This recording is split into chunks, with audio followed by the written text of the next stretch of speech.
آئیے اب سلطان صلاح الدین ایوبی کی کہانی بھی سنتے ہیں۔ یہ اسلام کا مجاہد اعظم، یہ حلال اور صلیب کی جنگوں کا ہیرو، اور جس پہ امت اسلامیہ کو آج بھی ناز ہے، اور آج صدیاں گزرنے کے بعد یہ سینوں میں دل کی طرح دھڑکتا ہے۔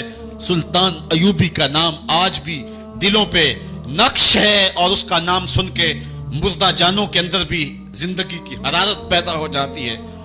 اس کے زمانے میں ریجینالڈ بدبخت ایک انگلستان کے شہزادے نے حاجیوں کے قافلے کو روک لیا اور ان کا سامان لوٹ لیا۔ انہوں نے کہا ہم حج پہ جا رہے ہیں، تو نے ہمارا سامان لوٹ لیا، ہمیں جانے دے۔ تو اس نے دریدہ دہنی کرتے ہوئے کہا بلاؤ اپنے نبی محمد کو جو تمہاری جان چھڑائے۔ بس سلطان صلاح الدین ایوبی تک یہ بات پہنچی تو میں نے تاریخ میں پڑھا ہے کہ وہ دانت پیستا تھا، اس کی آنکھوں میں خون اتر آیا، اور اس میں کھڑے کھڑے قسم کھائی کہ جب تک اس ظالم کو کیفر کردار تک نہیں پہنچاؤں گا چین کی نیند نہیں سوؤں گا۔ پھر پونے دو سال کا عرصہ آپ سلطان صلاح الدین ایوبی کی زندگی دیکھے، جنگی مہموں کو ترتیب دیتا رہا، دن رات اس نے ایک کر دی، نیند قریب نہ آنے دی۔ جب نیند بہت زیادہ تنگ کر دی تو پھر وہ خیمے کی چوب کے ساتھ ٹیک لگا کے کھڑے ہو کر کے اپنی آنکھوں کی آگ بجھا لیتا، اور پونے دو سال کا عرصہ اس نے چارپائی پہ لیٹ کے نہیں دیکھا۔ پھر وہ لمحے آئے کہ اللہ نے اس کی مراد پوری کی۔ انگلستان کے شہزادے لائن میں کھڑے تھے، اس نے شاہ گاما کو اپنی کرسی دی اور ساتھ کہا ہم جس کو کرسی دیتے اسے امان دیتے۔ پھر اس نے اس کے جو نائٹس تھے ان کو آب خورے دیے، ان میں پانی دیا، کہا جس کو ہم پانی دیتے ہیں اس کو امان دیتے ہیں۔ پھر جب ریجینالڈ کی باری آئی تو بادشاہ کی رگیں پھول گئیں غصے سے، اس نے تلوار نیام سے باہر نکالی اور اس کی چھاتی پہ چڑھ کے اس کی گردن پہ تلوار رکھ کے اس کے ٹکڑے کرتے ہوئے کہا او کتے، تو نے کہا تھا بلاؤ اپنے نبی محمد کو، محمد عربی نے اپنا نوکر بھیج دیا ہے۔ اور اس طرح اس ریجینالڈ کتے کے دو ٹکڑے کر کے رکھ دیے۔ یہ ہماری تاریخ ہے، یہ روشن تاریخ ہے۔ ہمارے اسلاف، ہمارے بزرگ اس دور کے شہنشاہ، اس دور کے بادشاہ اتنی جرأت اور اتنی عظیمت رکھا کرتے تھے، اور آج ہماری کمزوریاں نے دشمنوں کو دلیر کر دیے۔ کبھی ایسا بھی اندھیر آیا تھا کہ سرے عام یوں توہین اور تنقیص ہوتی ہو پیغمبر حسن اور پیغمبر جمال کی، اور پھر 1.40 کروڑ انسان دنیا کے اوپر بستے ہوں۔ یہ بھی زمانے نے دن دیکھنے تھے تو امت مسلمہ کی موت واقع ہو جائے اگر حضور علیہ السلام کی توہین باقی رہتی ہے۔ اس لیے امت کو پوری قوت کے ساتھ کھڑا ہونا ہے اور اپنے نبی علیہ السلام کی توہین کا بدلہ لینا ہے، اور یہ ممکن نہیں ہے جب تک جو ہے وہ ہم پوری دنیا کے اوپر غالب نہ ہوں۔ اللہ تعالیٰ امت کو وہ دن نصیب فرمائے کہ امت کا غلبہ اللہ تعالیٰ نصیب فرمائے۔ اس وقت ہمارا المیہ یہ ہے کہ ہمارے پاس عالم لیڈر کوئی نہیں ہے، عوام کے جذبے یقیناً دیکھنے کے۔ سیریا کے بچوں کو میں نے دیکھا کہ وہ چھوٹے چھوٹے بچے، انہوں نے ہاتھوں میں کتبہ پکڑا ہوا ہے، اور میں اس منظر کو دیکھ کر کے کتنی دیر تک سکتے میں رہا۔ اس کے اوپر لکھا ہوا تھا اقتلونا ولا تسبوا لنبینا، ہمارے ٹکڑے کر دو لیکن ہمارے نبی کو گالی نہ دو۔ ان بچوں کے درد کی کہانی کلیجے چیر رہی تھی۔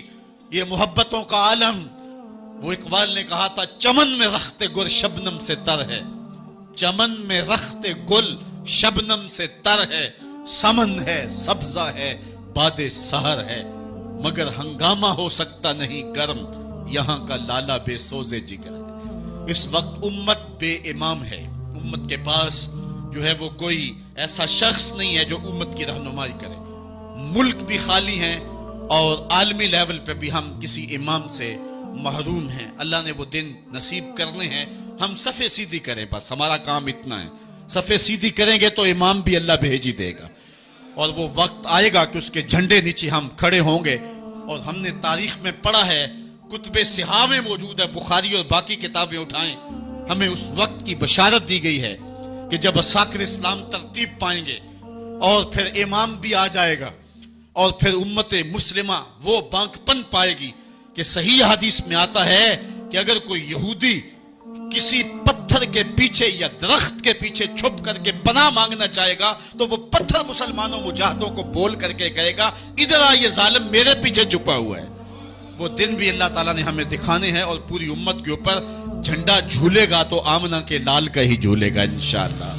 آ ملیں گے سینہ چاکانے چمن سے سینہ چاک، بس میں گل کی ہم نفس باد صبا ہو جائے گی، شبنم افشانی پیدا کرے گی میری سوز و ساز، اس چمن کی ہر کلی درداشت نہ ہو جائے گی، آسمان سحر کے نور سے ہوگا آئینہ پوش، ظلمت رات کی سیما پا ہو جائے گی، شب گریزاں ہوگی آخر جلوہ خورشید سے، یہ چمن معمور ہوگا نغمہ توحید سے۔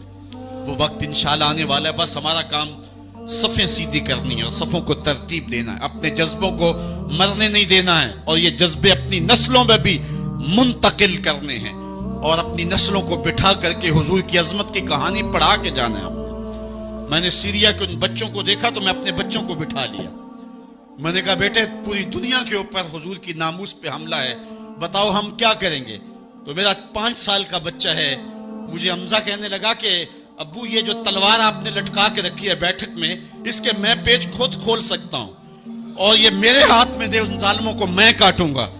میں نے کہا بیٹے مجھے یہی تجھ سے توقع تھی، اس لیے کہ تیرے جسم کے اندر خواجہ دین محمد مصطفی کی غیرت کا خون دوڑ رہا ہے، اور انشاءاللہ یہ ہماری نسلیں اٹھیں گی اور اسلام کے غلبے کا خواب ہم شرمندہ تعبیر کریں گے انشاءاللہ۔ تو اپنے بچوں کو بٹھائیں اور ان کو بتائیں اور ان کو حب رسول کے جام پلائیں، ان کے اندر محبت رسول انڈھیل دیں اور ان کے سینے کے اندر یہ حرارت پیدا کر دیں، اور وہ امت کے لیے اور نام محمد کے لیے ہر قربانی دینے کے لیے آمادہ ہو جائیں۔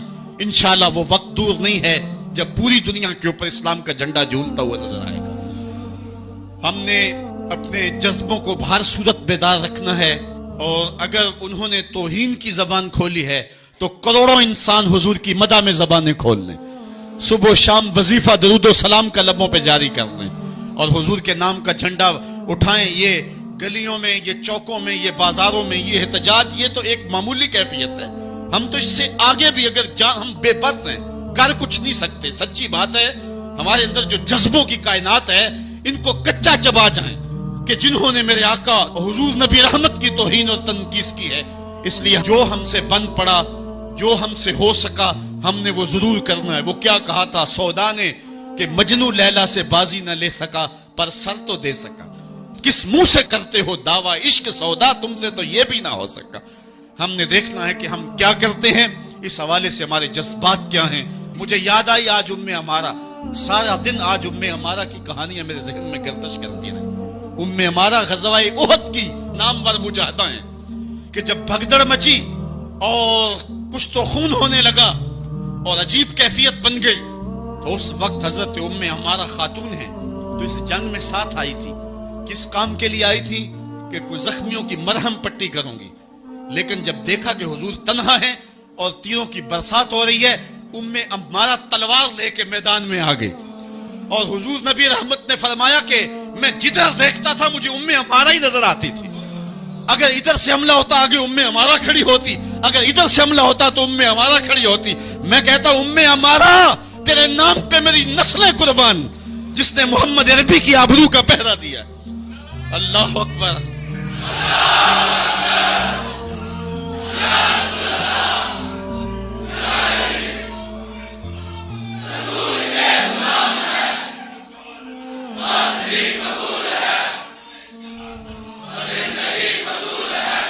تمہارے جذبے سچے ہیں انشاءاللہ، شاید مغرب کو بھول ہو گئی ہے، یہاں ایک ایک بچہ غازی علم الدین ہے، ایک ایک بچہ عمر چیمہ ہے، یہ سعادت مندیوں کا سفر ہے، یہ مغرب کو بھول ہو گئی ہے، اس نے کس قوم کو چھیڑا ہے؟ ان کی غیرت مری ہوئی نہیں ہے، انہوں نے کچوکے دیے، زخم دیے، امت کو معاشی بحران میں مبتلا کر دیا، روز پٹرول کے بم ہمارے اوپر گرتے ہیں، لیکن ہم کبھی میدان میں نہیں آئے۔ لیکن سارے معاملات کے اندر ہم کمپرومائز کر سکتے ہیں، کمزوری بھی دکھا سکتے ہیں۔ اگر اس عنوان سے ہم کمزوری دکھائیں ہمارا بچتا ہی کچھ نہیں ہے، ہمارا سب کچھ نام محمد ہے۔ ہم نے ہر دور میں تقدیس رسالت کے لیے وقت کی تیز ہواؤں سے بغاوت کی ہے، چھوڑ کے سلسلہ رسم سیاست کا فسوں بس ایک نام محمد سے محبت کی ہے۔ ہم نے عہد غلامی کرنا ہے حضور علیہ السلام کے نام سے، اور انشاءاللہ یہ ہماری سعادت مندی ہے۔ ورنہ ہم نے وہ زمانہ بھی دیکھا ہے جس زمانے میں کوئی ایسا متنفس نظر نہیں آتا تھا جو حضور کے نام کا جھنڈا اٹھائے۔ یہ تاتاریوں کا دور ہے، جب بغداد کو اجاڑا گیا، امت کے سر کاٹے گئے، اور یہ حال تھا کہ منگول سردار نے کہا کسی مسلمان کا سر لاؤ، اپنے فوجیوں کو کہا، نہیں تو تمہارا سر کاٹ کے لگائیں گے۔ ایک مینار تعمیر کرنا کھوپڑیوں کا، اور پھر مسلمانوں کا پتہ ڈھونڈتے ہوئے لوگ ہاتھ میں پیسے لے کے گھومتے تھے کہ کسی مسلمان کا پتہ دے دو، اس کا سر کاٹے ہم، لیکن مسلمان ملتا نہیں تھا، کاٹ دیے گئے۔ دجلہ 3 دن تک خون بن کے بہتا رہا۔ یہ ہماری تاریخ ہے بغداد کی۔ اور پھر دجلہ کا بند توڑ دیا گیا، جو لوگ تہہ خانوں میں چھپے تھے 1.25 لاکھ لاشیں ہم نے وہاں سے پھر نکالی۔ پھر وہ لمحے آئے کہ کوئی ایسا متنفس نظر